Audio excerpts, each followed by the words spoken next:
फार वर्षांपूर्वी 1630 साली आपल्या महाराष्ट्रात शिवनेरी नावाचा एक उंच आणि मोठा किल्ला आहे. या किल्ल्यावर माता जिजाऊ राहत होत्या. जिजाऊ रोज शिवनेरीवरच्या शिवाई देवीला हात जोडून प्रार्थना करायच्या. त्या देवीला म्हणायच्या, माझ्या बाळाचं आणि महाराष्ट्राचं रक्षण कर.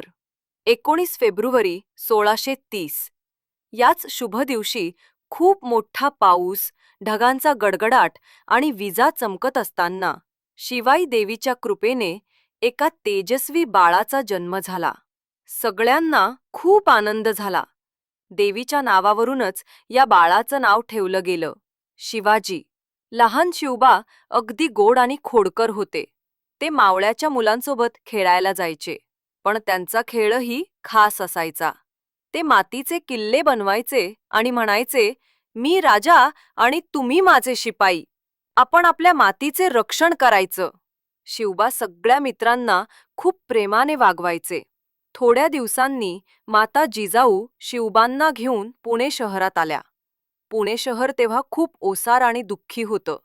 सगळीकडे शांतता होती.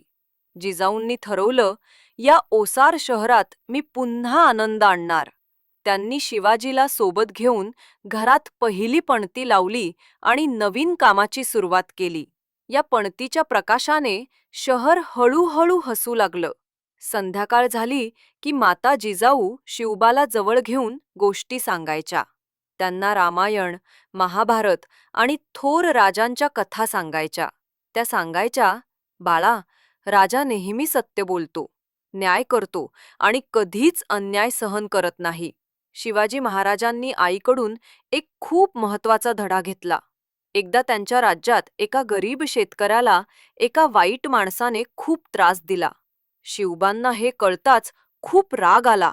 त्यांनी लगेच त्या वाईट माणसाला पकडून त्याला कठोर शिक्षा केली आणि गरीब शेतकऱ्याला न्याय मिळवून दिला. माता जिजाऊ शिवाजीला सांगायच्या, कोणालाही त्रास देणारा माणूस कितीही मोठा असला तरी त्याला माफी नसते. सगळ्या महिलांना आपल्या आईसारखा मान द्यायचा. अशा प्रकारे शिवाई देवीच्या कृपेने जन्मलेले आणि आई जिजाऊंच्या संस्कारांमुळे वाढलेले शिवाजीराजे लहानपणीच न्याय, धाडस आणि सत्याची बाजू घेणारे महान राजा बनले. त्यांनी ठरवलं की ते फक्त राजा होणार नाहीत, तर रयतेची काळजी घेणारे आणि सर्वांना सन्मान देणारे छत्रपती बनतील.